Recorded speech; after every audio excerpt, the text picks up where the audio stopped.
Okay, Your Worship, go ahead.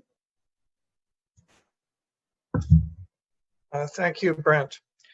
Good evening. I'd like to call our regular council meeting of Tuesday, May 19th to order by way of electronic participation, Zoom video conference. Seconder, Councillor Burkett. Any further discussion? All in favor? Carried. In terms of moment reflection, I'd like to make a few comments before I ask the public and council to join us. As you know, we had a tragic event these past few days. And on behalf of Cobourg Council, town staff, senior officials, and our good citizens of Cobourg, I'd like to bring our prayers and thoughts to the family of Captain Jen Casey. I know that she had family in Halifax, Quinte West, and certainly throughout the prairies, if not all of Canada. And our hearts and thoughts certainly go out to you and your family at this most challenging time. I'd also like to bring thoughts, good thoughts, to Captain Richard McDougall. My understanding is Captain McDougall is recovering from his injuries, and we're certainly pleased to hear that. If I could ask the rest of council to join me in a moment of reflection. Thank you.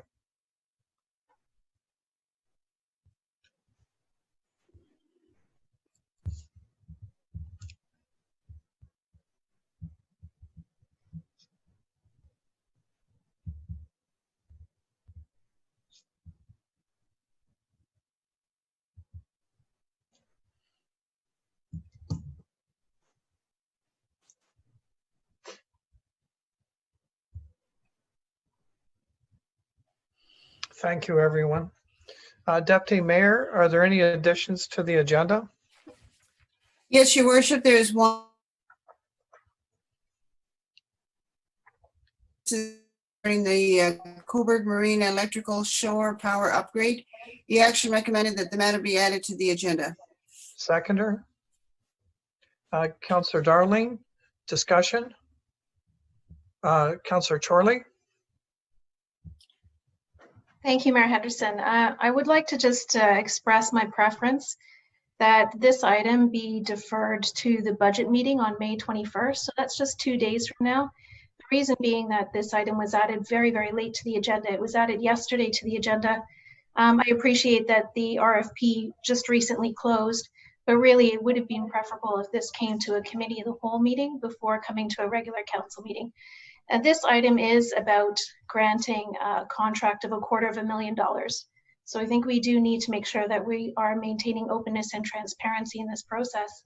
I think it's also important that we consider this capital project alongside all of our other capital projects on Thursday during our budget meeting. So I'd like to put forward a motion that we defer to the special budget meeting on May 21st. Seconder. Deputy Mayor, is there any further discussion to Councillor Chorley's motion? Councillor Darling. Thank you, Your Worship. Excuse me.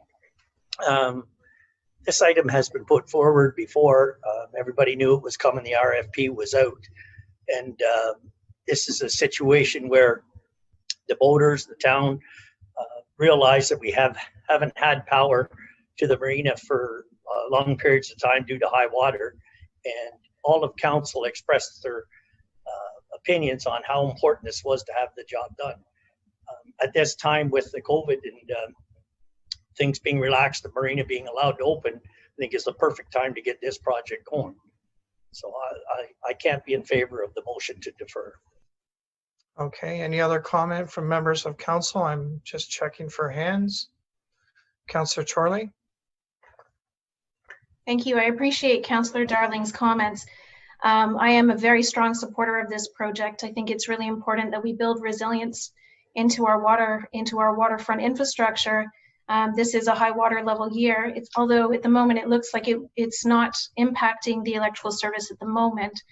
But I think that, again, to award a contract of $250,000 without enough notice on the agenda, I think would be flouting our methods with regards to openness and transparency. And just a 2-day delay, I think, would help to address that transparency issue and also help us to make an informed decision alongside all of our other capital projects when we consider the overall financial situation of the town in 2 days' time. Okay, any other comment from members of council? Councillor Darling? Yes, as Councillor Charlie said, this project was on the books. I mean, the proposed budget for it was 310,000, and this has come well under. So I think all of council was prepared to see it in the neighborhood of 310,000. So I think it's a good news story by coming in at 265. So again, I think we're just postponing it a few days when it's not necessary. Okay, any other comment from members of council? Seeing none, I'm going to call the vote on the motion from Councillor Charlie. All those in favor? Against? Can I see, I believe, thank you.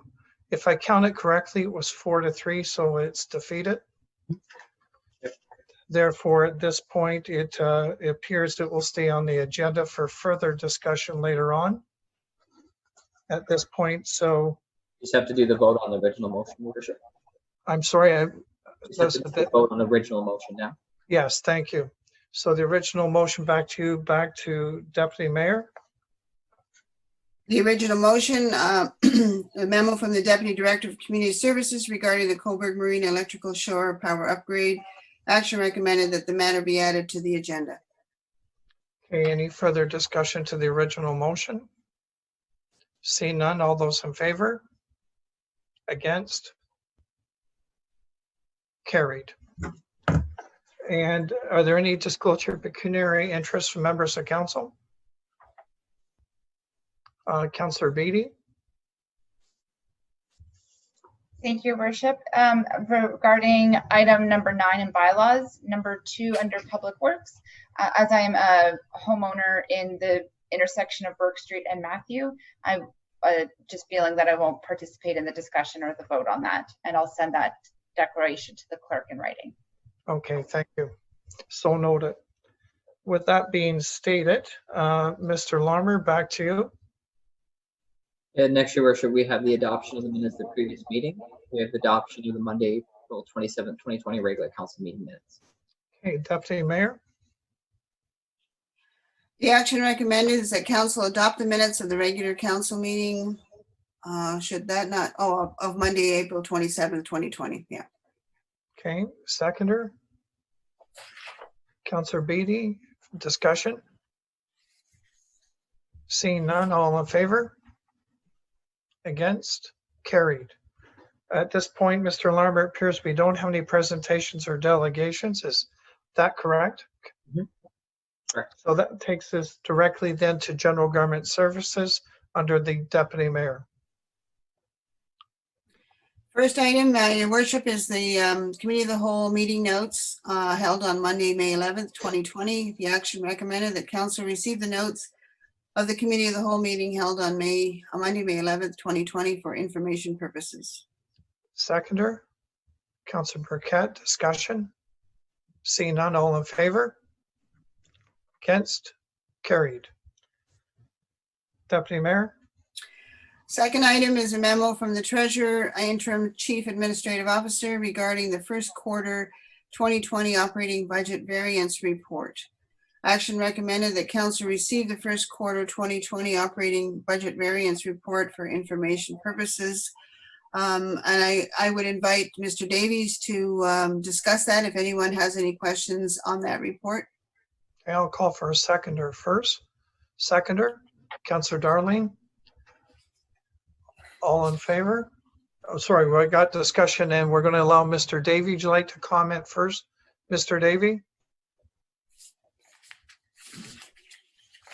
I don't have a lot to add to the report, Your Worship. It's the first quarter. It's similar to prior years as far as the first quarter.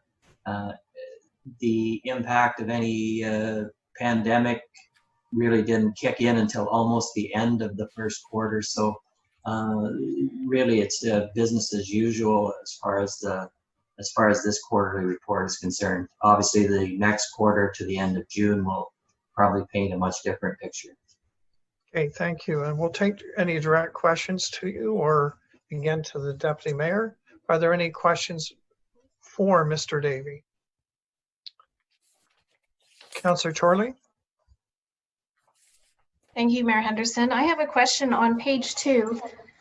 I'm interested in, under culture and community, the market building, which seemed to have quite a bit of revenue in Q1. Just for my curiosity, what kind of revenue, what is generating revenue from the market building right now? Mr. Davey or Mr. Huswick, Director Huswick? I can take that one, Your Worship. I believe during the first quarter that would have been rentals of the building for events, like different events or different groups that have rented the hall for gatherings or different organizations that use it on a regular basis. Okay. Other questions of clarification? Deputy Mayor? So, Mr. Davies, would any of those deposits or rentals, were they part of your budget analysis for Thursday that would have to be refunded, or were they just for March and April or the entire year? Mr. Davey? I'm not, to be honest with you, I'm not really sure if there were amounts included that would have been received as deposits that we would have had to pay back. Again, those would, if there were refunds issued, they would have happened in the next quarter. As there were, you know, the concert hall was an example where there was significant refunds that had to be, you know, paid back during that second quarter. Other questions of clarification? Councillor Chorley? On page 3, under protection services, this is expenditures. I'm just wondering if Mr. Davey could clarify court security, which seemed to bring in out of $296,000 budgeted in expenditure, $207 was spent in the first quarter. Could you just clarify why that took place? Mr. Davey? Yes, Your Worship, through you to the councillor. The court security budget has significant recoveries that happen that offset those expenditures, and the recoveries typically don't start to happen either through the province or through the county, don't start to happen until later in the year. So the actual expenditures are considerably higher than that net figure that shows up in the budget. Other questions of clarification, members of council? Councillor Chorley? I have one final question on page 3, and that is for the expenditure for winter maintenance, which seemed to run somewhat over budget by nearly 12%. I'm just wondering if perhaps Director Wills could just explain why that was. Director Wills? Sure. So our winter maintenance budget would have included last season where we had snow starting the first week in November, if I'm correct. So it's it was a long snowy winter, and also we had we extra stockpiled in salt this year to make sure that we didn't run out. Last year there was a shortage in salt, so this year we bought extra to make sure that we had enough to get us through the whole season. So we have tons for next year, and that will be balanced out at the end of this year as well. Okay. Thank you. Any other questions or clarification, members of council? Seeing none, the motion's been read. I believe it's been seconded. All in favor? Against? Carried. We're now back to you, Deputy Mayor. Thank you, Your Worship. The third item under general government is a memo from the Treasurer, Interim Chief Administrative Officer, regarding the Northam Industrial Park financial report, March 31st, 2020. Action recommended that Council receive Industrial Park report.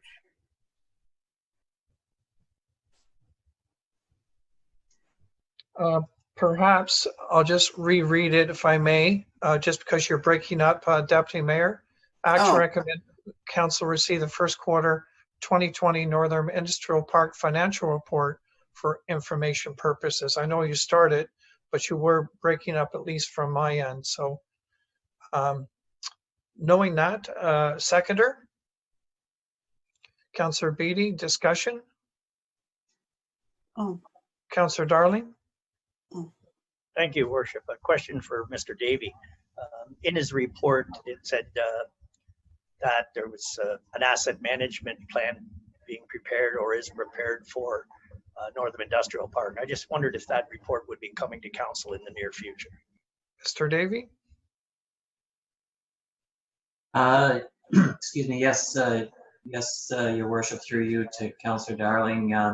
That's certainly something that we can bring to council at some point in the not too distant future. It's a matter of sort of summarizing. It's a fairly detailed report, but it's obviously with everything that's happened, it's kind of got put on the back burner a little bit. But it certainly is a building by building and property, and it goes through in quite detail. So. And if I may ask a question of Director Wills. Director Wills, if I'm not mistaken, I believe the ministry set a date, to my knowledge, of January 1st, 2021 for the next stage of the asset management report to go forward. Have you heard anything different based on COVID at this time? No, I haven't heard any changes. I'm not sure that that would apply to Northam being a private park, but as far as I know, everything else is status quo with that regulation. Okay, but I'm not mistaken, that is the date for other town-owned facilities, is it not? Yes, that's correct. Okay, thank you. Yeah. Thank you. Other questions from members of council? Councillor Darling and Deputy Mayor. No, I just wanted to thank Mr. Davey for that. Like, there's no rush for that report, but I realized with the Northam report that there's huge infrastructure requirements for Northam Industrial Park. So thank you for that, Mr. Davey. And Deputy Mayor? Just a quick question on the impact of the Westin closure. Is that something that I didn't see in the report? Is that going to impact this this year? Mr. Davey? Through you, Your Worship, to the Deputy Mayor. No, there won't be any direct financial impact in the 2020 fiscal year. Our lease with Westin's carries on until, I believe, the end of February or the end of March of 2021. So there won't be any adverse effects. Let's put it that way. In this fiscal year. Other questions, members of council? Seeing none, all those in favor? Against? Carried. Councillor Chorley, we're off to Parks and Rec Services. Thank you, Mayor Henderson. Item 1 under Parks and Rec is memo from the Deputy Director of Community Services regarding the Coburg Marina electrical shore power upgrade.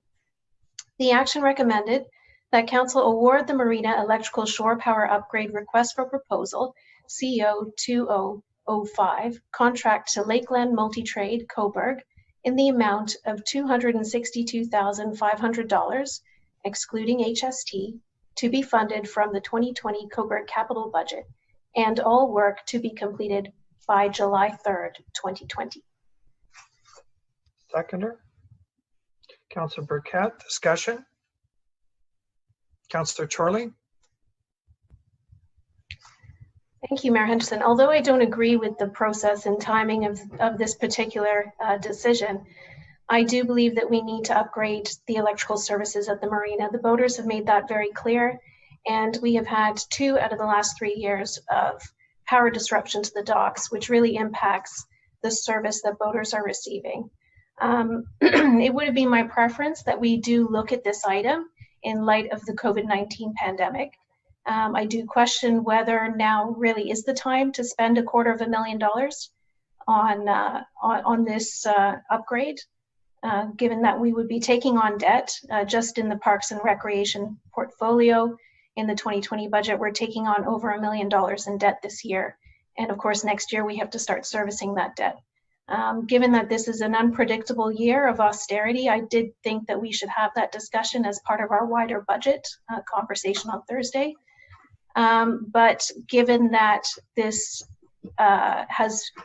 this lack of power to the docks has been a major disruption to voters, I can support this, and I do believe that Lakeland will do an excellent job. They have come in under budget, as Councillor Darling mentioned, so I'm pleased to see that. Okay, thank you for your comment. Other points of discussion, clarity? Deputy Mayor, then Councillor Darling. Are you hearing me okay, Mayor Henderson? Yes, I am now, yes. I did check the capital budget for 2020, 2021, and 2022. Having not seen the RFP, I'm just concerned about what actually is going to be done this year. It clearly says here, upgrade electrical service to the harbor, raise Marina junction boxes, and replace feeders, panels, transformers. So in 2021, we've allocated $31,250. I'm assuming that's enough to upgrade the power receptacles on G dock to 50A, and 2022, it's 100,000. So I'm just, it's a little, not an awful lot of information here as to what's actually going to be done, but I'm assuming the Community Services Division is on top of this, and the work to be done by July 3rd will be enough that we can, I guess, overcome the high water if it does happen this year. So I would maybe ask Mr. Huswick to clarify that for me, please. Okay, Director Huswick. Sure, through you, Your Worship, to the Deputy Mayor. What was included in the 21 and 22 budgets were the next phases of the upgrades outlined in the Kirkland engineering report. Those were provisional amounts based on estimates. They have not been procured. So what is happening this year through this procurement is actually upgrading all of the services and transformer and electrical lines, and raising all of the boxes to ensure that the water level won't impact the electrical system in the future, but it is upgrading conduits, lines, etc., that will accommodate future improvements. So if council budgets funds to replace the pedestals on the docks in the future, all of the infrastructure is in place. So those are only estimates. We have not procured those amounts at this point, and those will be future decisions. Okay, thank you. Councillor Darling. Yes, thank you, Your Worship. My question was similar. I'd read the Kirkland report, and there was two proposals, 1A and 1B, which was to upgrade the transformer to a 600 volt, 400 amp, 3-phase system, and raise all the junction boxes. So it was a combination of 1A and 1B. So my question was to Mr. Hutwick, is that what we were doing? And I think he pretty well answered that question right there.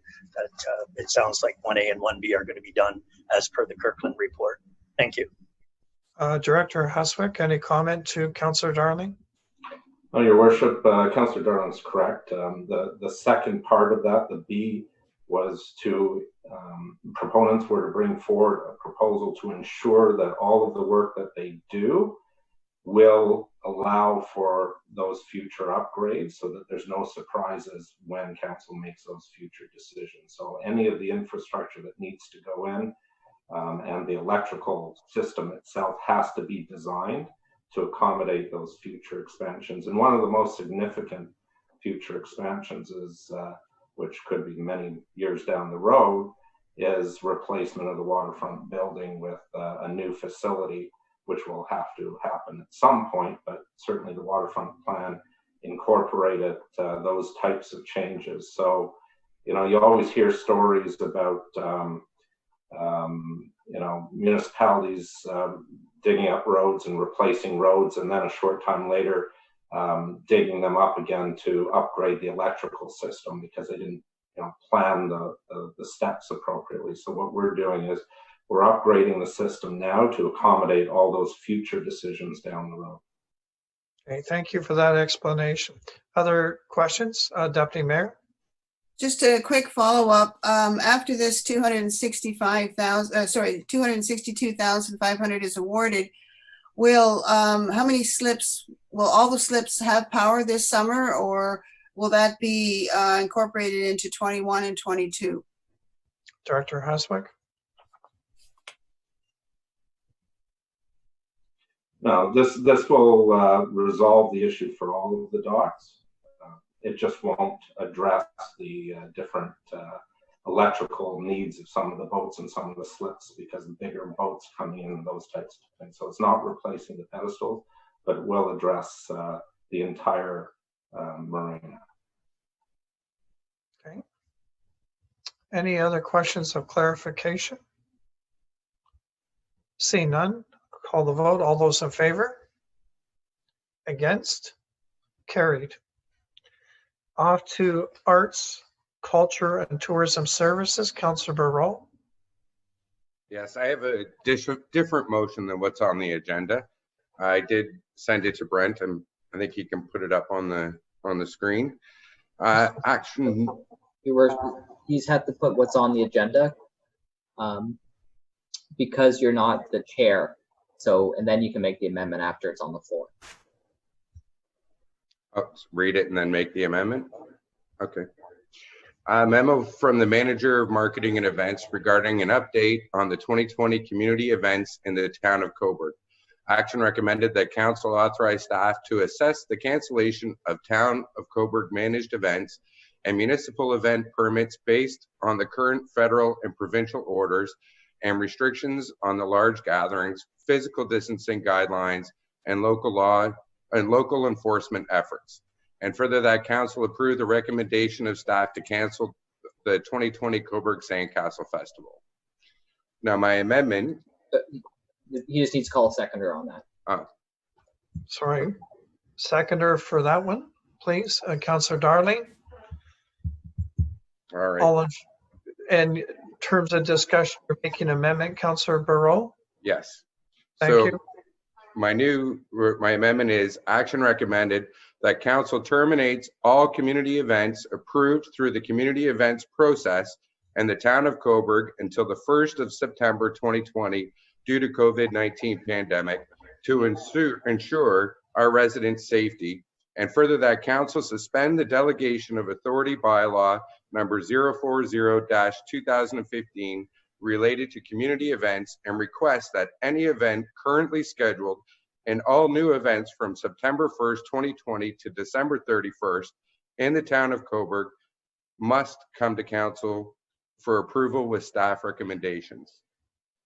Now, I did that, I made this amendment because, not that I don't believe in staff and their recommendations, because we need that, but because we're in a COVID year and it's an emergency year and we don't know how things are going to change. And so even though the provincial government or federal government may open stuff up, to me, it's still our decision. And I think during this time and this year, we should be doing that.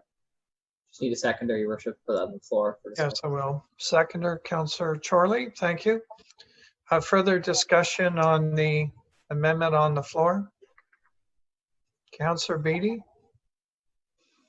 I think your worship, through you to Director Hustwick, with this amendment, would this also impact, because day camps are now allowed to operate, as well as possibly single-use sports, would this amendment impact those new permissions at all? Director Hustwick? Through you, Your Worship, this would, I assume, only apply to community events, not any municipal programs or activities. So, and I'm not sure, I'd have to see the motion. I'm not sure if there's an end date. I think it was till the end of the year. It's just for, sorry for cutting in, it's just for the municipal events, just for the community events as well. Nothing to do with sports or recreation or camps. So this would relate to any events that would ordinarily go through our event application process. Yeah, so there's a committee that's together with the police, fire, and community services, and they make a decision on whether a new event comes to council for approval the first time, and then after that, they take control over that. And for me, I think it's important that we have a say on what happens, any new or reoccurring event that's happening this year. Mayor Henderson? Yes, and I can ask for clarification. I must admit, I'm a bit confused.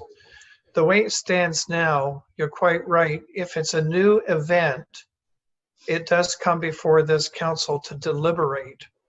So if we've had reoccurring events based on past performances, then the delegation of authority gives staff the right to continue those events as they see fit, unless obviously they see circumstances, which I expect they would bring back to council if there's any safety or health concern. So I'm a bit confused, and I'm also confused because there is a difference between community events, that's all events, and town events, because when you look at the list, there are very few town events that we actually sponsor. So I would like clarity on your point. Are you talking all community events or only town events? Because we have very few town events. Right, all events. And this isn't, and I respect that committee 100% on their decisions. But to me, during this emergency, I think hypothetically, if the provincial government opens up everything tomorrow, are we going to hold the Sandcastle Festival and 2 days later? Or I think we should have a say as council on the rest of this year on events, on whether they've been reoccurring or not. And I think if it goes, just like if it goes to the committee, I think it should come to us for approval. Okay, thank you. Go to Councillor Chorley and then Councillor Beattie. I'd like to thank Councillor Bureau for bringing this motion forward. The original action that was recommended to council on the agenda was asking council to authorize staff to assess the cancellation of town managed events. So essentially it was asking council to delegate authority to staff to make those judgment calls. And I agree with Councillor Bureau that during these exceptional times, we need to have community conversations about which events are able to go forward and when events can start to take place again in the town of Coburg. And by having that as a council decision, it takes place in a public forum. Members of the public can share their views with council, and we are encouraging the public to participate in our decision-making in response to the COVID-19 pandemic. So I'm in full support of the motion that's being put on the floor. Okay, thank you for that. Councillor Beattie? Thank you, Your Worship. Can I ask clerk to put the motion back on the screen just so I can make sure I'm framing my question or comment in? Thank you. And if Your Worship, if I may, just a quick moment to read, I just need to read the first sentence again. By all means. Right, and I echo Councillor Charlie. I do appreciate Councillor Bureau bringing this forward, because I believe that it was the Deputy Mayor last week at Committee of the Whole that made mention. I actually really appreciate the way that the municipality of Port Hope had worded their motion. It was essentially any events on municipal property, and I think that is a little bit clearer and more fair, because then the municipality can obviously say what is on municipal property. My only concern is how I read "and all community events."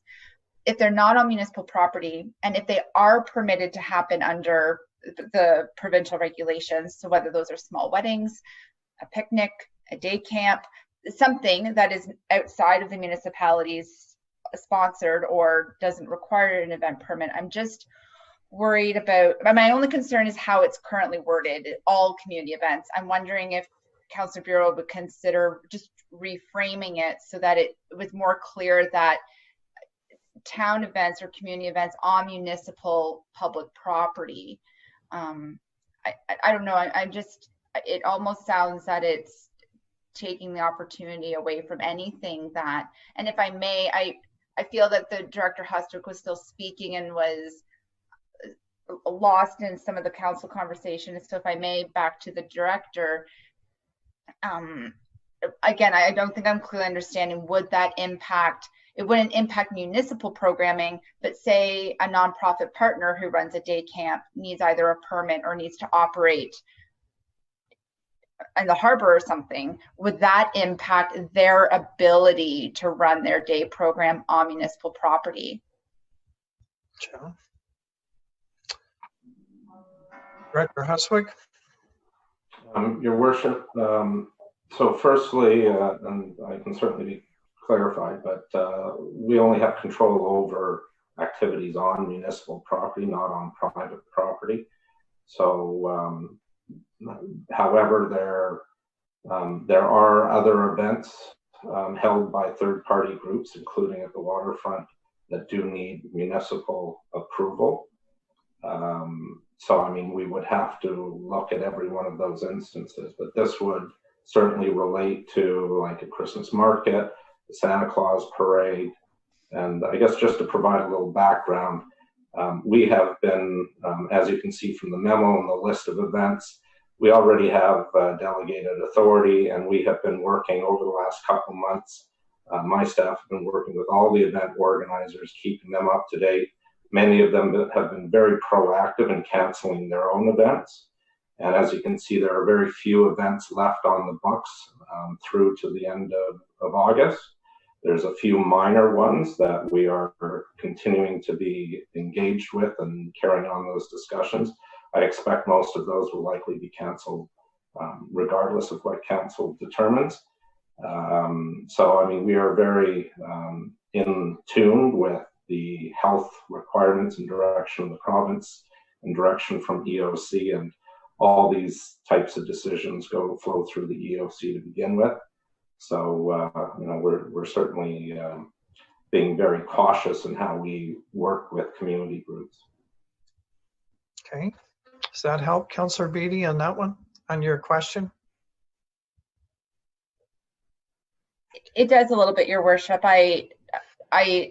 I'm torn because I support the intention of the amendment of making it very clear to both community partners, staff, and more importantly, visitors that our events are closed till the end of the summer. I fully support that.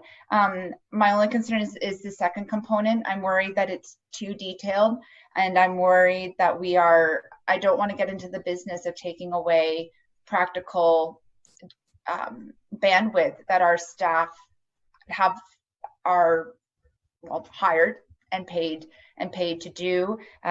Every department has demonstrated to date coming forward to council. So I want to support Council Bureau's intention to make it more clear that all events that the municipality has jurisdiction over is canceled till the end of the summer, including the Sandcastle Festival, to give that strong message to the local community partners and the broader visitation. But I'm a little uncomfortable with how detailed the second part of the motion is, especially I don't want to start setting a precedent of taking away operational jurisdiction from staff. So in listening to your comment, just something for you to ponder, any other member of council, whether you wish to divide, because when I hear you speak, I hear you divide it. It seems to be support for the first portion and more debate discussion for the second, but I'll leave that for you or any other member of council to ponder if you like to subdivide that into two components, because it's for council's deliberation if you wish to do that. Thank you, Your Worship. If I may, then as I've collected my thoughts while through this conversation, then I would request a motion to divide the motion into, well, two parts. And Mr. Larmer, just for some direction, I need a seconder for that before I proceed. So yes, let me walk through council on this one.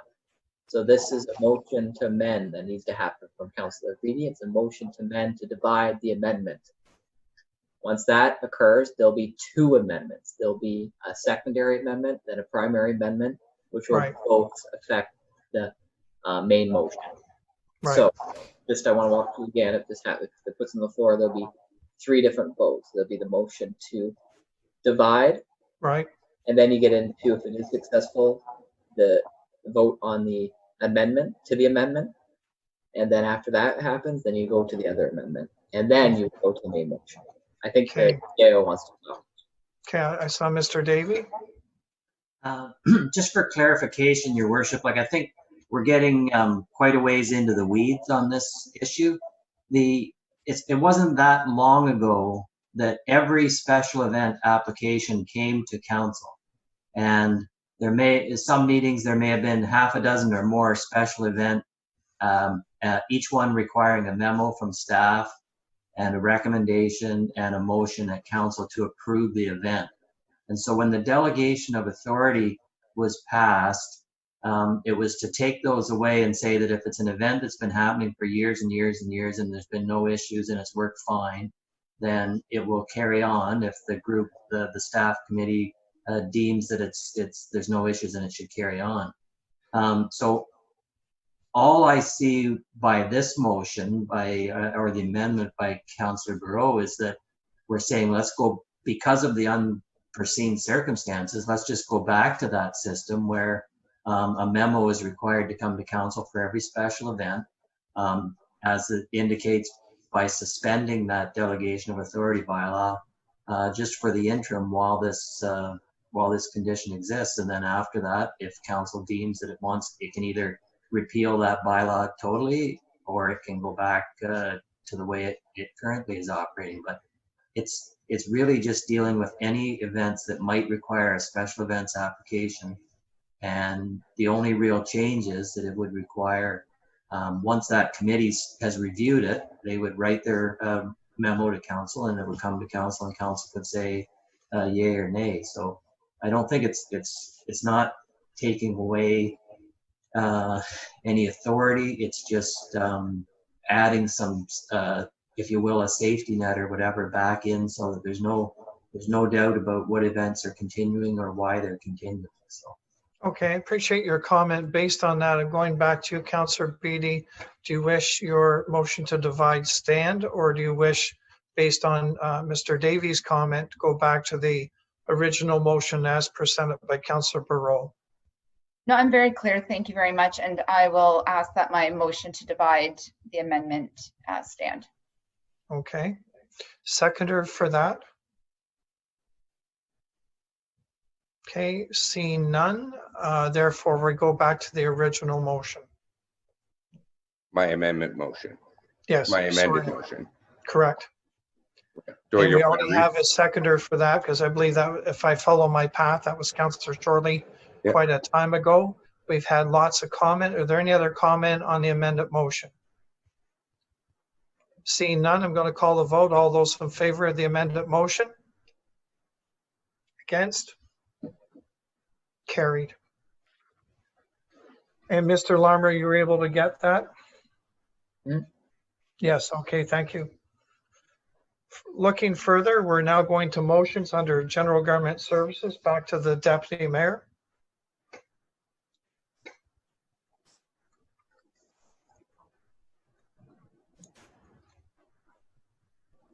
Thank you, Your Worship. The first motion under general government is a motion from the Committee of the Whole regarding continued financial assistance in response to the COVID-19 pandemic. And I do need a seconder. Councillor Bureau. Whereas the Committee of the Whole meeting on May 11th, 2020, Council considered a memo from the Interim Chief Administrative Officer Treasurer regarding continued financial assistance in response to COVID-19 pandemic. Now therefore be it resolved that Council approve the following measures be extended in order to continue to provide financial relief for taxpayers and residents of Coburg. Transit services will continue to be provided at no charge until May 31st, 2020, and that the current transit schedule as approved by Council on April 14th, 2020 be continued. 2, free parking will continue to be provided in all municipal lots and at all municipal parking meters until May 31st, 2020. And 3, any taxpayers on pre-authorized payment plan with concerns about paying their next payment due June 10th, 2020, may contact the Finance Department to discuss payment arrangements. Okay, thank you. Discussion? Seeing none, all in favor? Against? Carried. The Deputy Mayor? second motion is a motion from the Committee of the Whole regarding approval of the draft waterworks of the Town of Coburg 2019 audited financial statements. Moved by myself, and I need a seconder. I see. Councilor Bureau. Roll. Yep.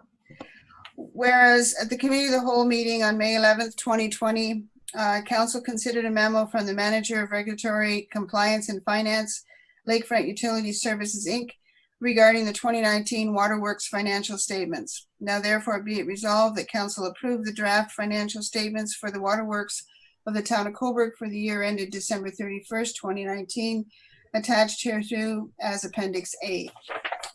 Discussion? Seeing none, all in favor? Against? Carried. And I believe we're on to Parks and Recreational Services with Councillor Chorley. I have one more, Your Worship. Oh, I apologize. Yes, you had number 3. I apologize. Thank you. It's a motion from the Committee of the Whole regarding the Town of Coburg Holdings, Inc. shareholders meeting agenda and resolutions. It's moved by myself, and I need a seconder. Councillor Councilor Bureau. Whereas the Committee of the Whole on May 11th, 2020, Council considered a notice from the Corporate Secretary, Town of Coburg Holdings, Inc., regarding the Town of Coburg Holdings, Inc. shareholders meeting agenda. Now therefore be it resolved that Council authorize the Interim Chief Administrative Officer, who is delegated as the shareholder representative to represent Municipal Council, to support the proposed resolutions as presented in the shareholders meeting agenda. Discussion? All in favor? Against? Carried.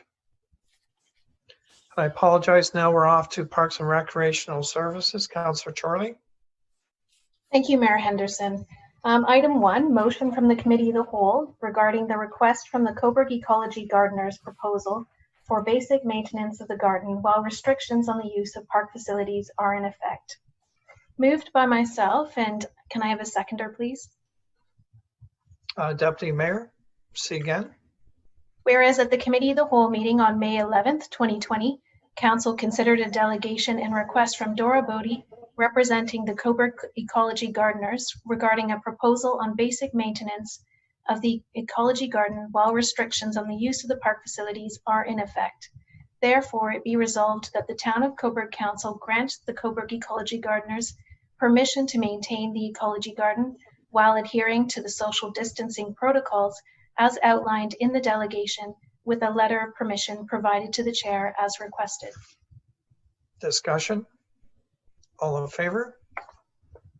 Against? Carried. Back to you, Councillor Chorley. Item 2, motion from the regular council regarding the Coburg Marina electrical shore power upgrade. Moved by myself, and can I have a seconder, please? I'm looking. Oh, Councillor Burrow. Thank you. Whereas at the regular council meeting on May 19th, 2020, council considered a memo from the Deputy Director of Community Services regarding the Coburg Marina electrical shore power upgrade. Now therefore be it resolved that council award the Marina electrical shore power upgrade request for proposal CO-20-05 contract to Lakeland Multitrade Coburg in the amount of $262,500, excluding HST, to be funded from the 2020 Coburg capital budget, and all work to be completed by July 3rd, 2020. Discussion? Seeing none, all in favor? Against? Carried. And we're back to bylaws, Deputy Mayor. Thank you, Your Worship. First is a bylaw under General Government Services, Bylaw 027-2020, being a bylaw to authorize the levying of tax rates and a collection of taxes for the year 2020. Action recommended. that council adopt bylaw 027-2020, being a bylaw to authorize the levying of tax rates and collection of taxes for the year 2020. Seconder, Councillor Burkett, discussion. Councillor Chorley. Thank you, Mayor Henderson. I just have a quick question through to Interim CAO Davey.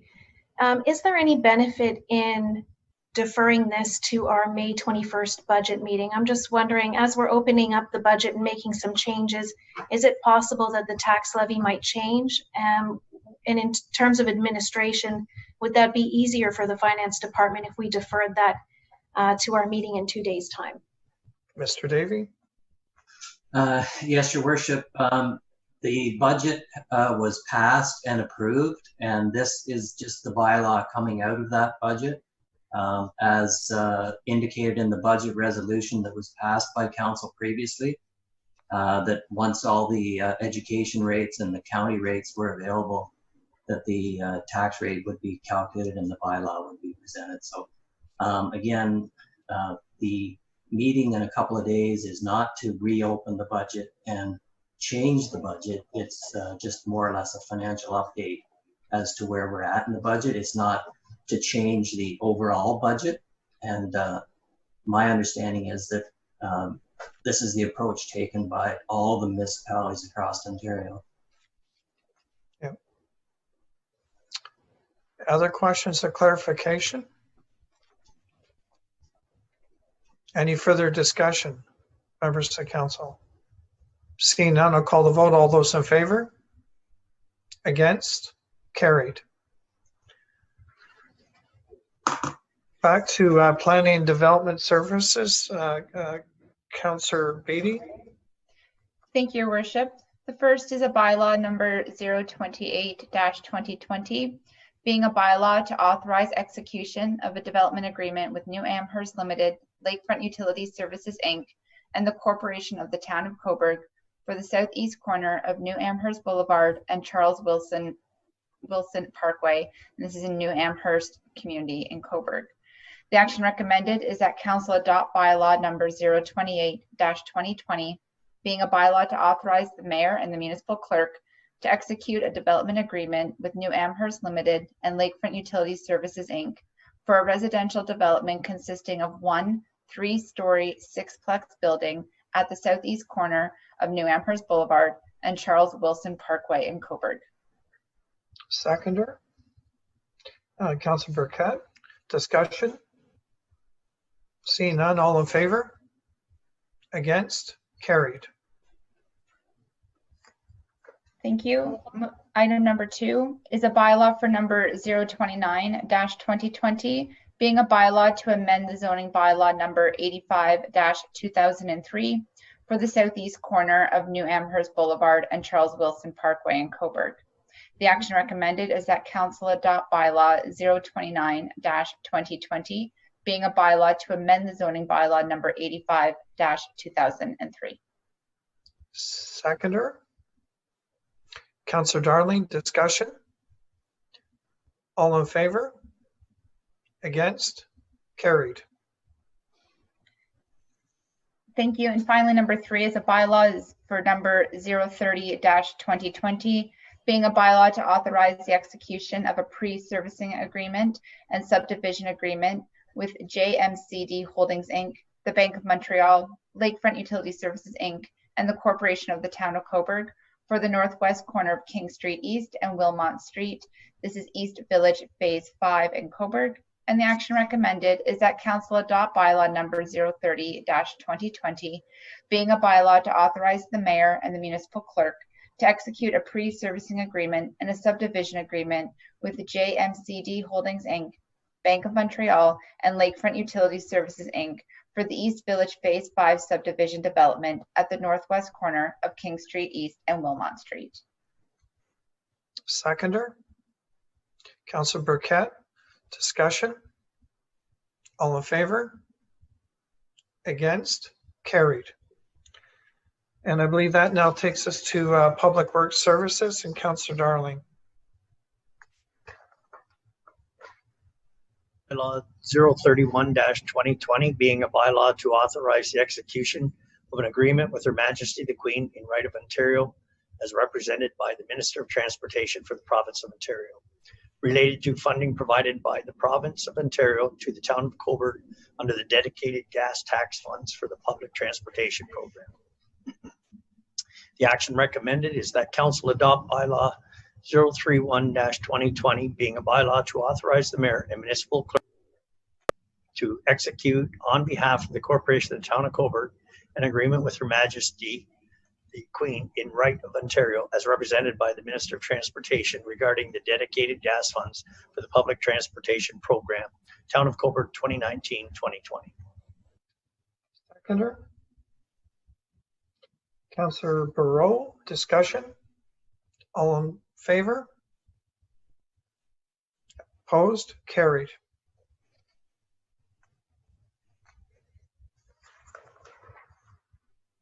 Councillor Darling? Yep.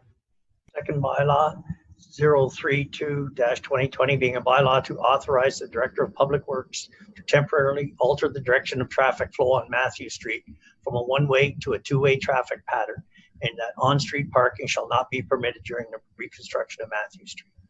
The action recommended that Council adopt bylaw 032-2020, being a bylaw to authorize the Director of Public Works to temporarily alter the direction of traffic flow on Matthew Street from a one-way to a two-way traffic pattern, and that on-street parking shall not be permitted during the reconstruction of Matthew Street.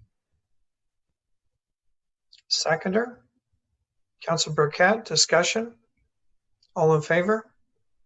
Against? Carried.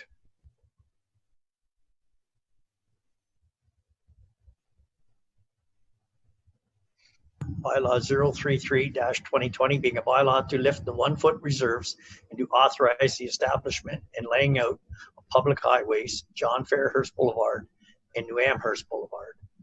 The action recommended the Council adopt bylaw 033-2020, being a bylaw to lift the 1-foot reserves and to authorize the establishment and laying out of public highways, John Fairhurst Boulevard and New Amherst Boulevard.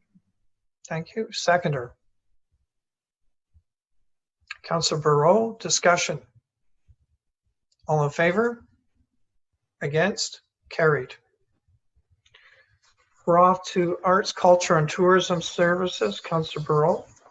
Bylaw 034-2020, being a bylaw to authorize the execution of a lease agreement with the Cobourg Farmers Market for use of the Albert Street parking lot as a temporary measure for the 2020 Farmers Market season using an e-commerce curbside pickup service delivery model.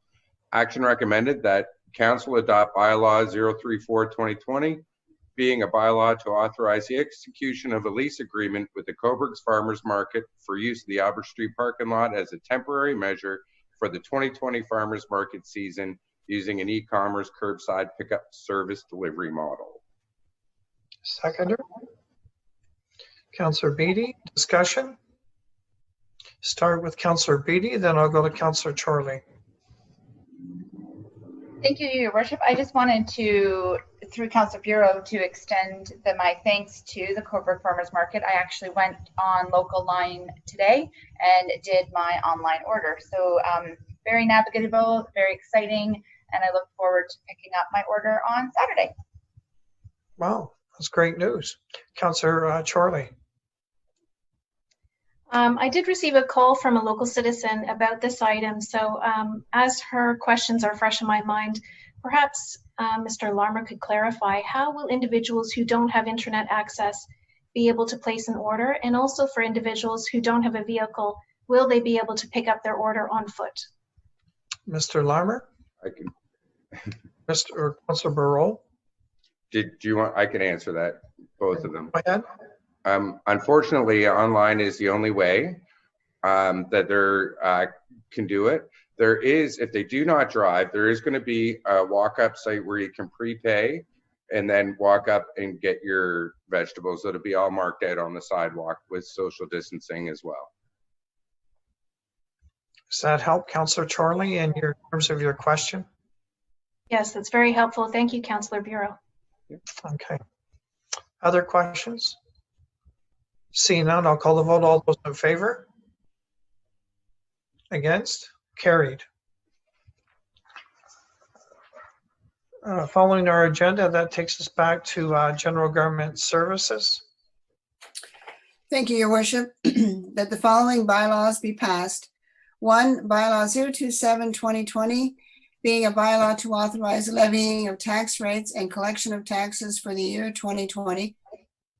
2, Bylaws 2020, authorize execution of a development agreement with New Amherst Limited, Lakefront Utility Services, Inc., and the Corporation of the Town of Coburg, southeast corner of New Amherst Boulevard and Charles Wilson Parkway, New Amherst Community, Coburg. 3, Bylaw 029-2020, being a bylaw to amend zoning bylaw 85-2020, southeast corner of New Amherst Boulevard and Charles Wilson Parkway, Coburg. 4, Bylaw 030-2020, being a bylaw to authorize the execution of a pre-servicing agreement and subdivision agreement with the JMCD Holdings, Inc., Bank of Montreal, Lakefront Utility Services, and the Corporation of the Town of Coburg, northwest corner of King Street East and Wilmot Street, East Village, Phase 5, Coburg. 5, Bylaw 031-2020, being a bylaw to authorize the execution of an agreement with Her Majesty the Queen in right of Ontario, as represented by the Minister of Transportation for the Province of Ontario, related to funding provided by the Province of Ontario to the Town of Coburg under the dedicated gas tax funds for the public transportation program. 6, Bylaw 033-2020, being a bylaw to lift the 1-foot reserves and to authorize the establishment and laying out of public highways, John Fairhurst Boulevard and New Amherst Boulevard.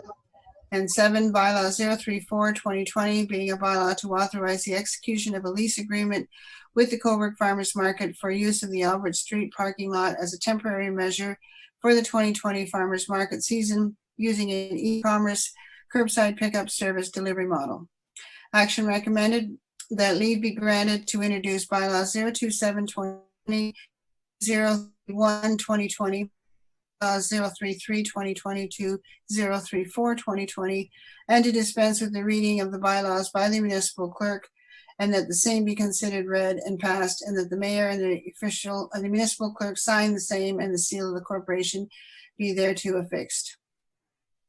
Thank you. Seconder. Councillor Beatty, discussion. Seeing none, all those in favor? Against? Carried. Back to you, Deputy Mayor. That the following bylaw be passed. 1, Bylaw 032-2020, to authorize the Director of Public Works to temporarily alter the direction of traffic flow street from a one-way to a two-way traffic pattern. On-street parking shall not be permitted during the reconstruction of Matthew Street. Action recommended that leave be granted to introduce Bylaw 032-2020 and to dispense with the reading of the bylaw by the municipal clerk, and that same be considered read and passed, and that the mayor and the municipal clerk sign the same, and the seal of the corporation be thereto affixed. Seconder. Councillor Burkett, discussion. All in favor? Against? Carried. And Mr. Larmer, we're off to you. Next, Your Worship, on that, I just want to make one mention on the last vote that Councillor Beatty declared an interest on that vote. Yes, so there'll be no vote for Councillor Beatty. That's why we separated it out. Your intention was to abstain from that? I'm sorry? So your intention was to abstain from that vote? Yes. Thank you for catching that. Okay. And just for council members, that's why we separated that one out separately. Mr. Larmer, off to you. Yes, so next, Your Worship, we have a petition, and we have a petition submitted from Tamara Ugolini to reopen municipal governed green spaces. And quick note is the petition was circulated to council members with addresses and names of individuals. Town of Coburg doesn't have consent to make that public from those members, so you received it privately from there. It won't be public from there. Okay. And seconder? Sorry, Your Worship, we just need a motion to receive for information. Vote to receive. For the Deputy Mayor. Thank you. Under General Government for a petition. Thank you, Worship. Just put forward a motion to receive the petition from Tamara Ugolini to reopen municipal governed green spaces and to receive it for information purposes. Thank you. Seconder. Councillor Burkett, discussion. Councillor Chorley. I'd like to thank Tamara for taking the time to contact council with this petition. I think she's raised some very valid concerns. But I know that Tamara sent her email to council on May 11th, and since then, we have seen some of the things that Tamara's been asking for take place.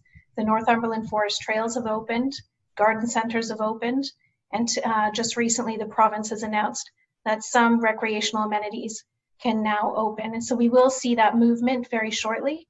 And I think that concerns raised in comments in the petition, I agree, we need to be very mindful of the need for mental well-being and physical well-being, access to public spaces, especially for individuals who don't have their own private yards or outdoor space. So thank you to the citizens who participated in this petition. But I think all levels of government are being very flexible, and they are responding to what is quite a fluid health crisis. And thank you for that, Councillor Chorley, and I would concur. And I would say this council and others will see more as Premier Ford and his cabinet move towards phase 2. So thank you for that. All those in favor? Against? Carried. Mr. Larmer? Next, Your Worship, we have the committee and board minutes. And first, we have the Town of Cobourg Lakefront Utility Services Inc. Water Committee minutes. And there's 2 council members on that committee that can move in. Okay, so I'll ask Councillor Darling to make the action recommended. Yes, Your Worship. The action recommended that council receive the Water Committee meeting minutes for information purposes. Seconder. Councillor Beattie, discussion. All in favor? Against? Carried. Mr. Lar, I'm just checking that there are no correspondence have come in. Worship. So now we're at council coordinator now. Okay, thank you. I have a few, and thank you. First of all, I attended virtually. It was a new experience, the National Day of Mourning on April the 28th, and to pay our condolences. And it's an unfortunate that we lost one of our very own within the town of Coburg, who lost his life in an accident in Toronto. And my certainly condolences go out to that particular family on the loss of their son at a very early age. Also like to commend council members and also like to thank the province, to Councillor Chorley's point, where they did open up the community gardens. And I know those in Tracy Park have already abided by the health guidelines and are busy at this point maintaining those gardens for what we might call the spring or summer. I'd also like to thank publicly again MPP Piccini for arranging every Friday a virtual meeting with all the mayors within Northumberland, Peterborough South. It's very advantageous to have that healthy discussion of what's happening not only in Coburg, but in the wider area. I don't have the dates for municipal matters yet, but we have concurred that we will start to do those again bi-weekly. And when I have those dates, I make sure they're sent out by Ashley Purdy through communications. I've attended 2 at this point, Great Lake webinars. I'm getting caught up on my material, and I'll make sure I send those out to my water committee as well as members of council. I'd also like to thank MPP Piccini for arranging a 6 sector dates economic on what could be done through input from the citizens. Those dates have been published again through the town of Coburg, and I encourage, whether you're a business, independent individual, an industry, there are sectors that may apply specifically to you, and they are looking for your input. But I do have to emphasize, you have to register for those events. That information is out, but if you need it, you missed it, please contact me. I'd be happy to provide it. Likewise, MPP Piccini has recently appointed a chair and a vice chair. The vice chair is Dan Borowick for Northumberland County Regional-Wide Economic Recovery Committee. That's just starting to work. There have been no meetings to date, but I'll certainly update council and the public as to the outcomes of those meetings. I also like to congratulate the Coburg Police Service on a wonderful remembrance in honoring Chris Garrett, who lost his life in serving our community. As you know, there are many weeks to celebrate. Most recently, we celebrated Police Week. And on behalf of council, I'd like to thank all first responders and police service for their work they're doing on behalf of our citizens. We also like to thank council for the wonderful white t-shirt message in Nurses Week. And you may have recognized that on May 12th is Florence Nightingale. That is the week that celebrates the health network totally and what they're trying to do in celebration of their efforts. I can assure council that in June, I know you've received a copy of the Coburg Police Services Board annual report. I believe I asked for that to be, if it could be delivered through the chief to each of you, and I believe that was done. But in June, they will present to council, not only to staff, but to members of our community. And Councilor Barreau, thank you for inquiring about Pride Week. We know it's coming up June 1st to 8th, and I believe that Mr. Larmer is already on that to ensure perhaps we might be able to do something with the Coburg Police Service, but we also have to make sure we're respecting social distancing and the maximum number of 5. So I want to ensure you that's being done as well. That is my report. And from that, I take you to our Deputy Mayor. Thank you, Your Worship. Been during this.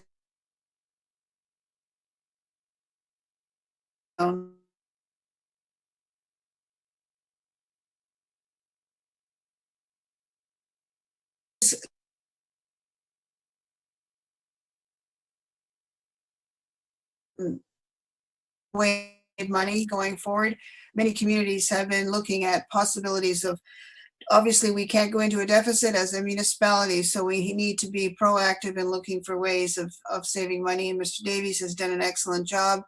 I do invite all members of council to read through that carefully and to bring forward any new motions that they might want council to consider Thursday. And again, that's at 1 o'clock virtually, and look forward to that discussion. I wanted to support all the businesses downtown and throughout the town of Coburg that opened today for the first time. It's a scary time. Not everyone opened because they weren't quite ready.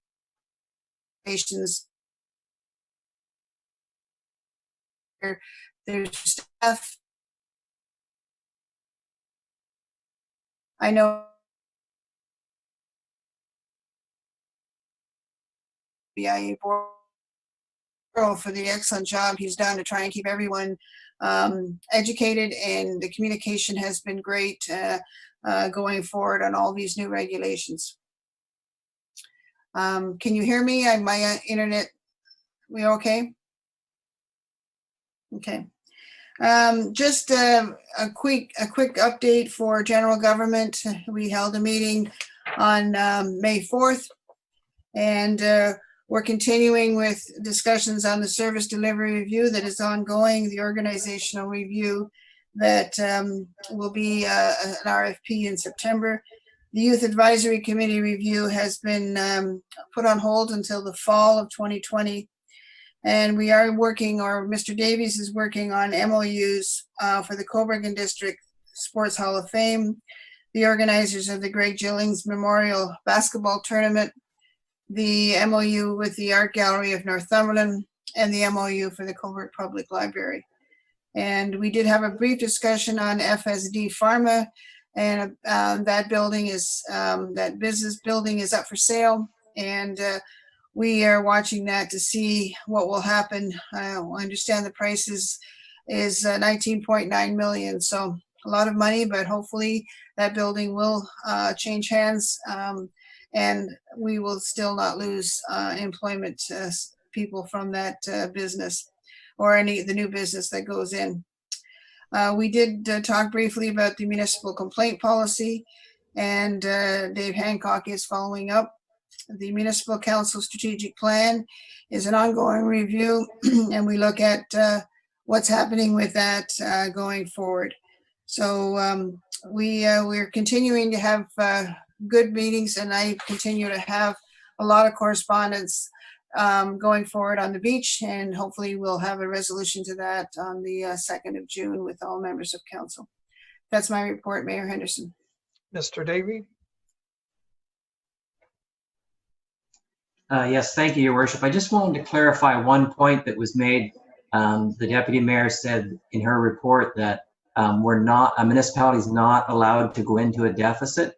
There's been a lot of confusion since the start of the whole COVID-19 pandemic. It's actually not correct to say that the municipality can't end up the year in a deficit. What the Municipal Act requires is that we present a balanced budget. We can't budget to have a deficit. If we end up in a deficit at the end of the year, which I'm not saying we're going to, but if we were, then that would have to be taken into account, say, in the 2021 budget as to how you're going to compensate for that. So it would be practically impossible to come out at exactly zero at the end of the year, but you have to budget that way. Thank you, Mr. Davies. And I know that normally we would hear whether there's a surplus or a deficit at the end of the year. No one ever comes out to zero. So thank you for that clarification. That's what I meant. We can't budget for a deficit, and nor should we, although for some reason the provincial and the federal government seems to have no problem doing that. But thank you for that. Okay, thank you, Deputy Mayor. Councillor Beattie? Thank you, Your Worship. It was really great to reconnect with planning staff for our first coordinators meeting since the COVID emergency was declared. Here's a few updates and items to highlight for members of the public and council. The planning department continues to function as normal, as can be expected given the COVID-19 pandemic. Planning applications are being received and reviewed, and it's important to note that development review team, or the DIRT, staff meetings continue weekly via video conference. Preparation by planning and the clerk's department is well underway to host public meetings, consultations, and advisory committees via Zoom. All statutory matters will be prioritized and dealt with first. Our comprehensive zoning bylaw review has been disrupted as a result of the pandemic, with the completion date now being expected for late 2020. The town of Coburg's Tannery District Sustainable Neighborhood Master Plan through Photon Planning and Design has been listed as one of 2 finalists for a 2019 International Making Cities Livable Award. Work on this project is continuing, albeit slowly and similar to the zoning bylaw. The timing of this project is anticipated in the later half of 2020. The draft marketing and communication strategy for the town's affordable and rental housing CIP has been completed. This was completed earlier this month. The background report and the draft CIP will be reviewed by PDAC once our advisory committee meetings reconvene. The planning and clerk's department are actively looking into the logistics of the statutory public meeting and how this can be hosted via Zoom. Active development projects that are important to note. My apologies, I heard pinging. Active development projects that are important to note is 425 and 425A King Street East. This is Mason Homes. The subdivision clearance stage and is under review. Cedar Shores Estates, the pre-servicing has been completed. Shoreline work has been delayed due to COVID-19, and it will be finished as soon as possible. The final paperwork and legal documents are being finalized for registration. East Village Phase 5 on King Street East is beginning site preparations and stockpiling of fill and will be pre-servicing the site in the near future. New Amherst Stage 2 Phase 2, the building permits have been issued and construction has commenced. LeBlanc, and this is on Darcy Nickerson Drive, the subdivision up there. The complete subdivision clearance application has been submitted and is under review. LeBlanc Densmore Road condos, the construction on a number of the 4-plex buildings is ongoing. The project, the affordable housing project at 31 315 to 325 University and 387 William Street. This is a technical serving issues are being close to a resolution, and the demolition of the 3 of the 4 existing buildings will begin very soon. Habitat for Humanity on University and Division, the intersection there at 22 to 24 University West. The construction of the 2-unit addition is underway. The TVM Legion, as you can see, is nearing completion nicely, and I know many of citizens who are excited to move in and to call this place their new home. The Golden Plow Lodge on Courthouse Road, final staff and agency review is being completed, and council can expect to receive this site plan approval in the very near future. The Coast Guard, the development of a new 486-meter squared Canadian Coast Guard Marine Search and Rescue Station building will come to council in the near future, and this will be for information purposes only. The plans at the Northumberland Shopping Centre on Elgin Street, site plan, the application, the SPA, is expected to come to council for a review and approval in June, and the renovations to the Metro supermarket are well underway. There are 4 subdivisions that are actively undergoing development work, and the information for these projects can always be found on the town's website under Planning and Development. There are no updates for Heritage as COVID-19 has put Heritage Permit on pause for now. However, the new provincial directives to open up all construction and certain businesses will likely result in new applications being made in the near future. For council and the public, just an update on Transition House. I have been in touch with Ann Newman, the executive director, and Marcia Jones, board chair. Board meetings have been happening as needed during COVID-19. A few days ago, the mayor's office did receive a letter from Ms. Jones asking for a meeting to be held to plan out the liaison position in more detailed terms. I'm awaiting to hear from Ms. Jones for a date for this meeting, which Councillor Bureau and I will attend, and this will happen in the foreseeable future as Transition House is currently prioritizing funding applications and ongoing COVID-19 priorities. Quickly, with respect to the GRCA, as many of council and the public has happily been informed, the GRCA is reopening in a phased approach. Staff are preparing to open all areas, and the Ganaraska Forest to hiking on May 22nd, followed by phase 2, which will allow non-motorized uses on May 29th. And finally, motorized and all uses should be in full effect by June 5th. I would like to take a moment to thank Christina Nairn for her time on PDAC. Unfortunately, but understandably, Christina resigned due to her demanding work schedule at the health unit that has been escalated as a result of COVID-19. Christina's experience as a social determinant of health nurse and a community advocate has been invaluable in the initial phases of the developing of our affordable housing CIP. The clerk, Mr. Larmer, will be posting 2 positions for PDAC in the coming weeks. And finally, I would just like to encourage council and all members of the public to check out Graham Beer's Coburg Media on Facebook, as well as his YouTube channel.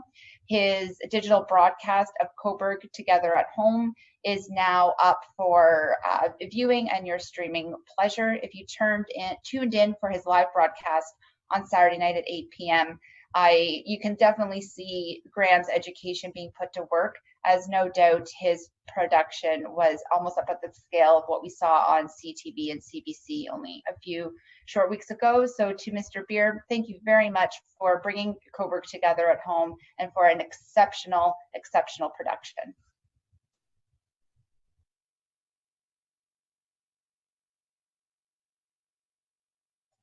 And Councillor Beattie, thank you for that extensive report. Off to Councillor Darling.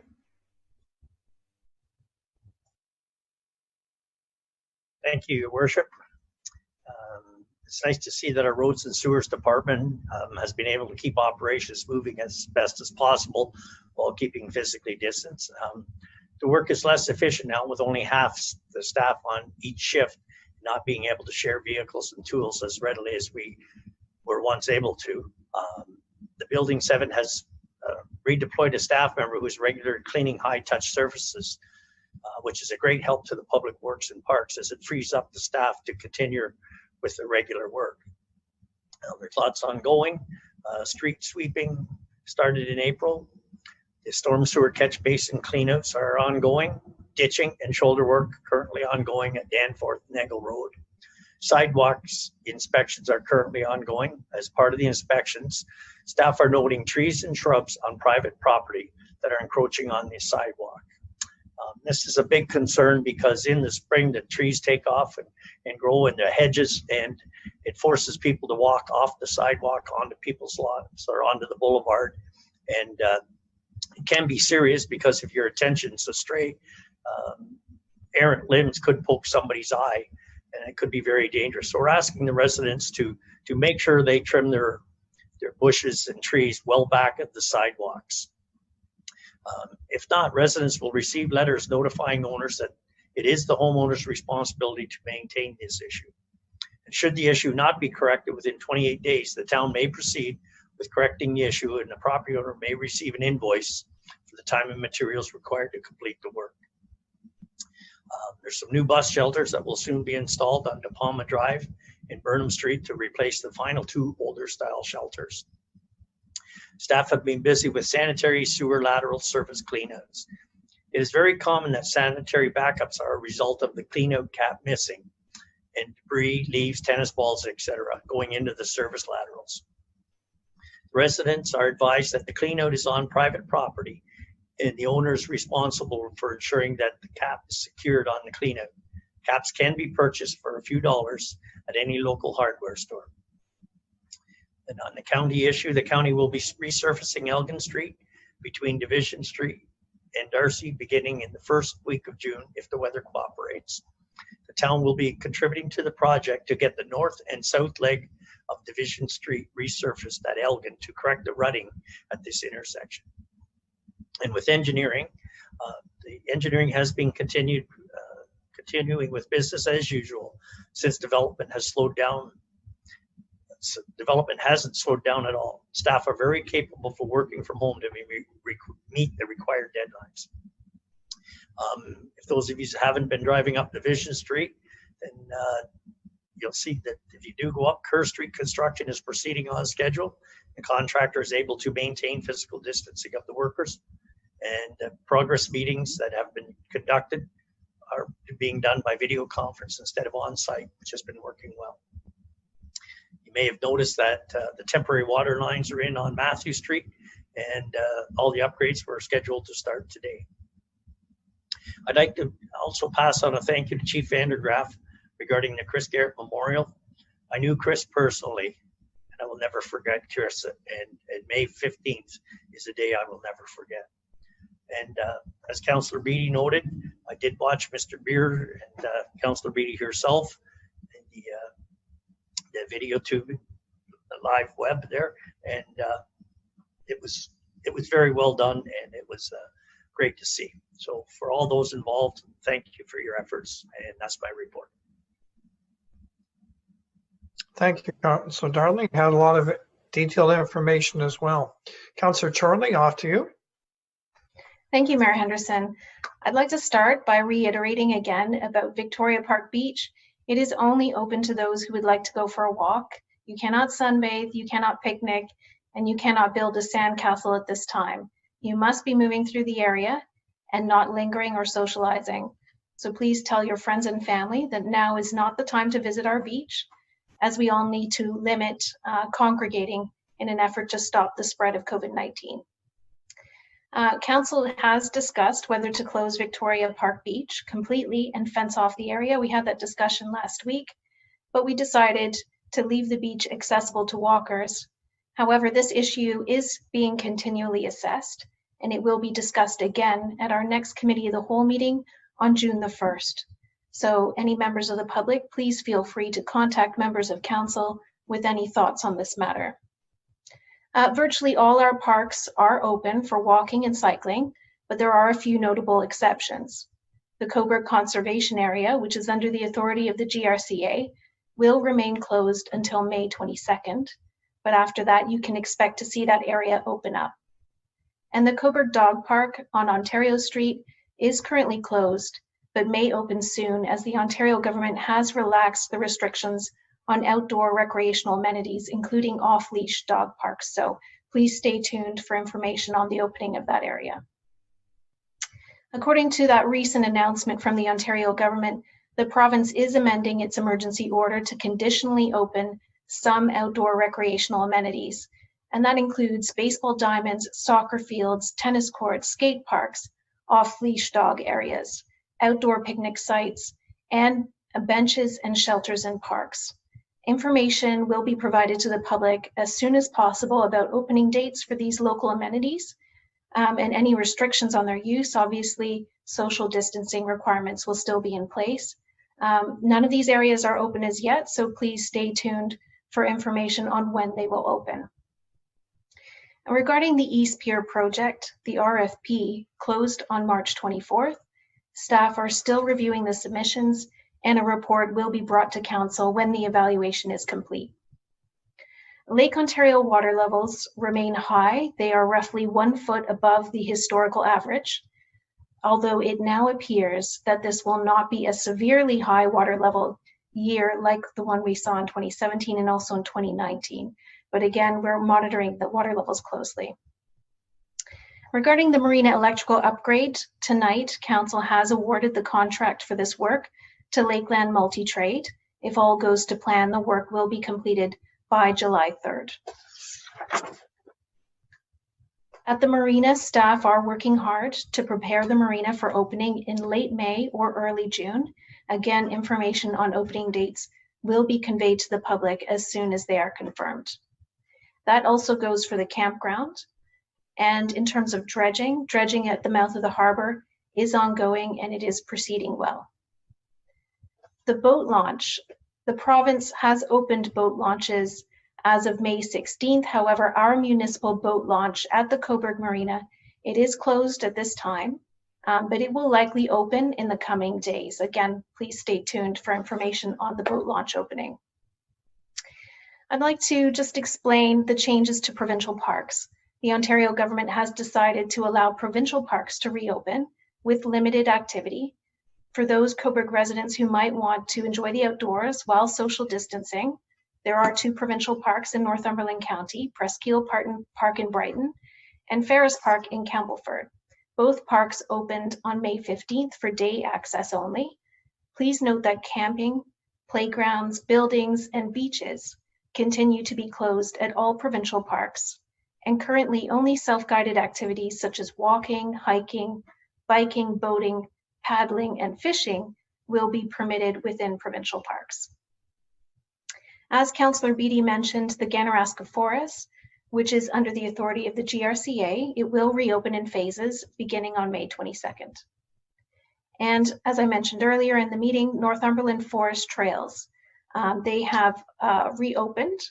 Again, activity is limited mostly to walking or cycling while social distancing, but there are 118 kilometers of trails to enjoy, and the trilliums are in bloom, so that's a great option to get outdoors. And finally, since the town's recreational programs remain on hold due to the pandemic, I'd like to highlight another way to stay fit and active during lockdown. The YMCA's Thrive program is available online. There are dozens of instructional workout videos that can be accessed from home, anytime, and at no cost. There are workouts for virtually all ages and abilities. I've actually been doing some of these with my kids at home, and it's a great way to occupy little ones on a rainy day. So if you want to flatten the curve in more ways than one, I encourage you to check out these fitness videos at ythrive.ca. And that's everything from Parks and Rec. Thank you, Councillor Charlie, for an in-depth report as well. Councillor Burkett.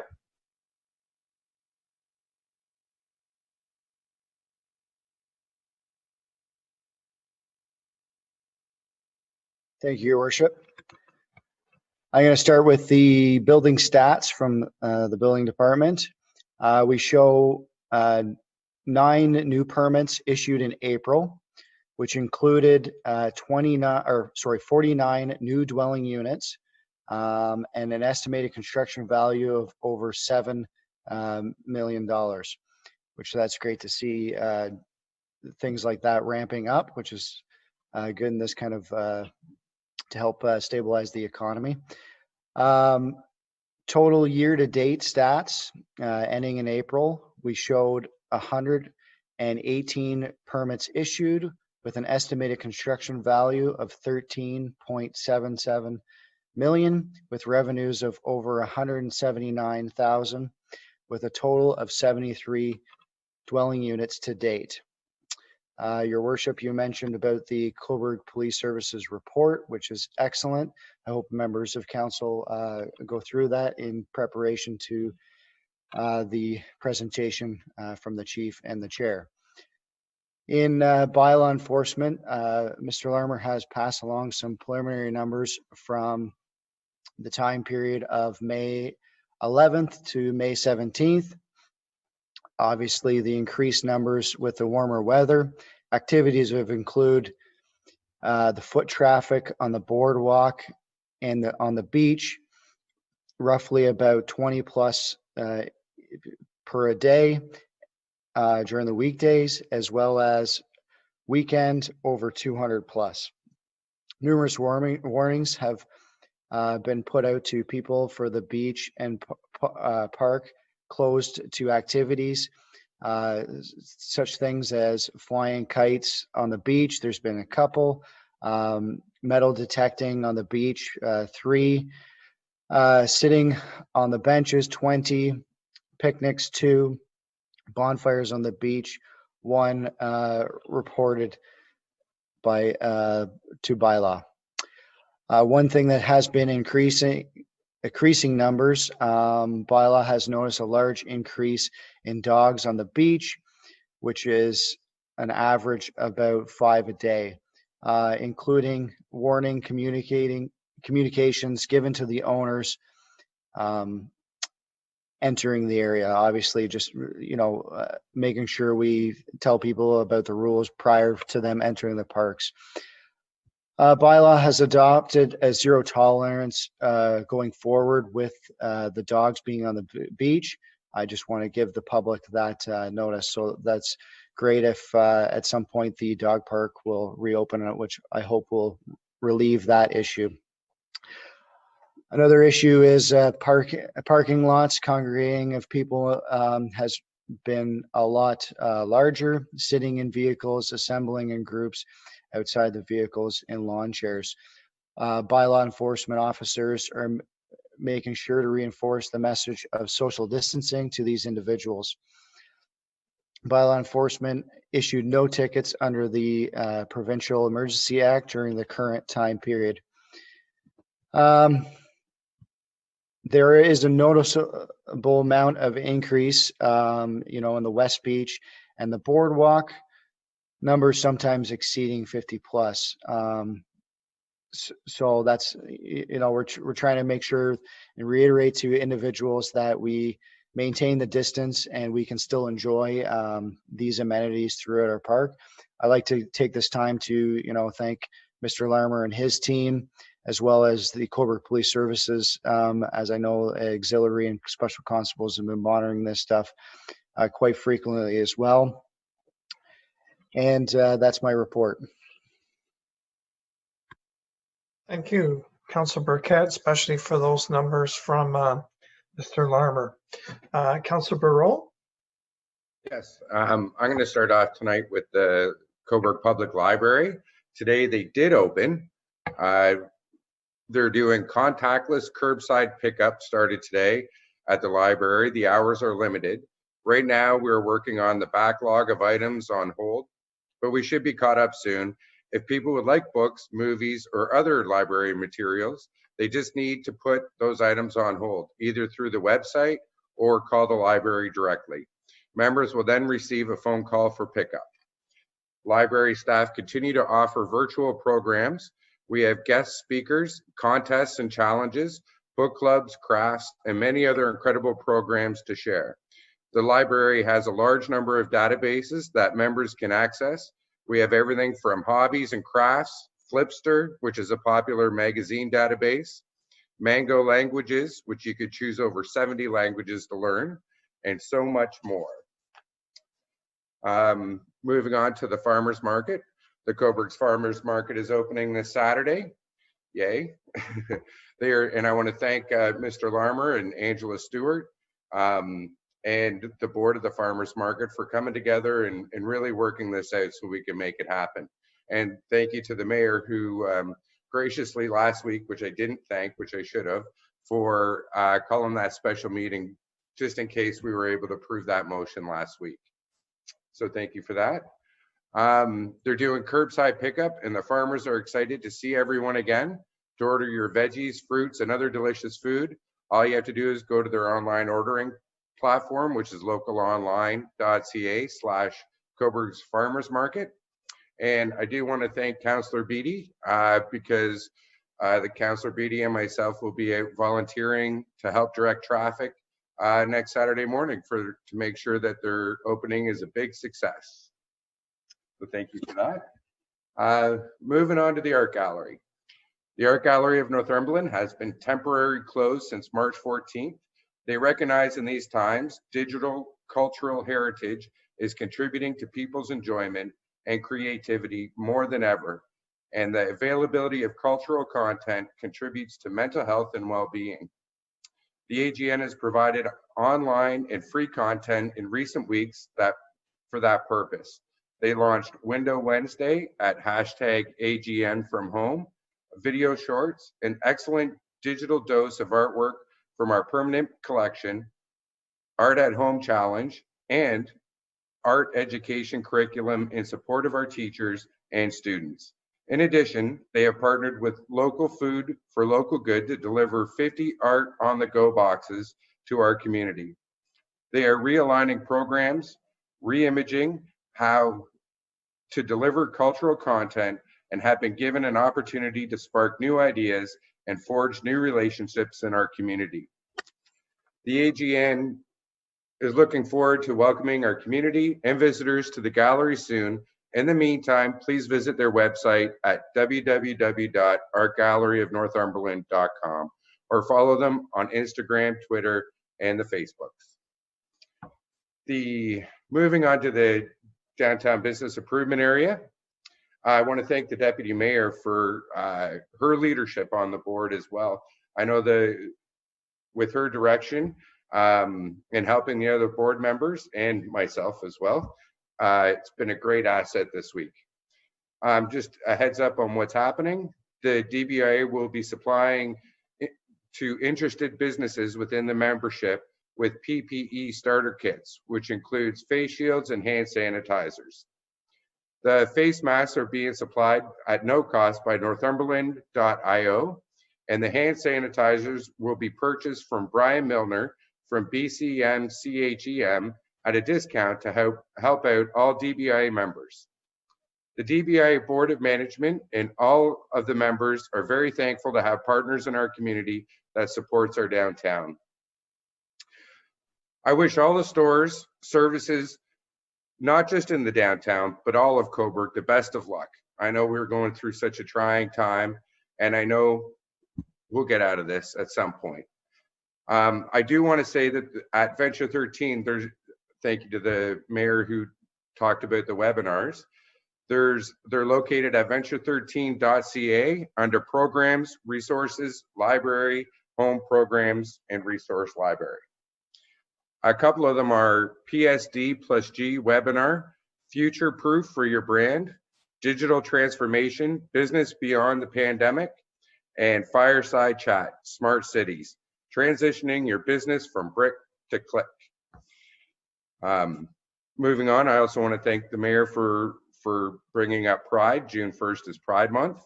I know it's very near and dear to me.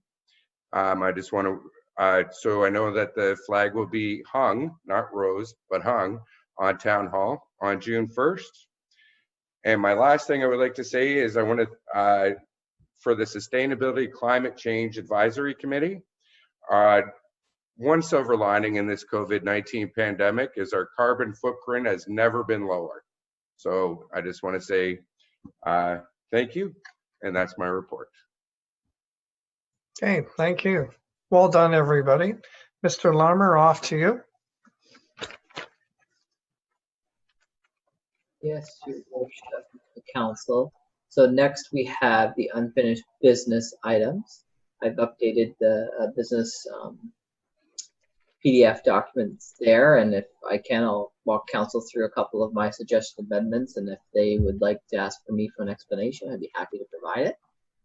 So the to be determined ones, which are coming from myself, the first one, and then the traditional land acknowledgement, I'm asking that council amend those to September 14th. I have contacted the Coburg police, and they have sent something regarding the downtown response, and I believe that came, I followed up with the secretary, I might have missed that, so I'll double check my files on that, but we'll get that to council as soon as we can. Additionally, the report on accessible transit service policy, I'm requesting that gets switched to September 14th as well, as we have an accessible advisory committee coordinator we haven't hired yet as well to help with that. And then in addition, the staff report on Innisfil ride sharing transit model, that's what be referred to September 14th as well.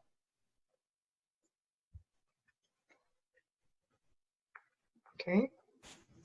Mr. Larmer, thank you for noting that for us. Are there any other questions, members of council? Councillor Chorley? Thank you, Mr. Larmer, for those suggested changes. So just to clarify, there were 4 changes to September 14th. The Social Planning Committee, the Land Acknowledgement Statement, the Accessible Transit Service Policy, and the Innisfil Ride Sharing Transit Model Report. Is that right? Correct. Yep. I'm happy to put forward a motion for those changes. Do we need a motion, Mr. Larmer? Yeah. Yep. Pardon me? Yep.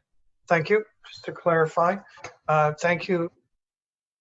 So moved and seconded by, I think it was Councillor Burkett. Discussion? All in favor? Carried. And proceeding, we're back to bylaw, confirmatory bylaw for the deputy mayor. Thank you, Your Worship. Before I read the bylaw, can I ask Mr. Larmer how many people are with us this evening from the public? Do you know that? I see a hand of 5 from Councillor Burkett. 5? According to Councillor Burkett. Yes. Okay. And he would be one of them. Harry took mine out of that. There's 6, including myself. Okay. Okay, the confirmatory bylaw. Bylaw 035-2020 being a bylaw to confirm the proceedings of the council meeting of May 19th, 2020. Action recommended that leave be granted to introduce bylaw 035-2020 and to dispense with the reading of the bylaw by the municipal clerk to confirm the proceedings of the council of the town of Coburg at its regular meeting held on May 19th, 2020. And the same be considered read and passed, and that the mayor and the municipal clerk sign the same and the seal of the corporation be thereto affixed. Thank you for that. Seconder? Councillor Darling, discussion? All in favor? Carried. At this point, I believe I'm calling for adjournment. Councillor Burkett, all in favor? Opposed? None? Thank you, everyone, and staff for a wonderful council session. Take care.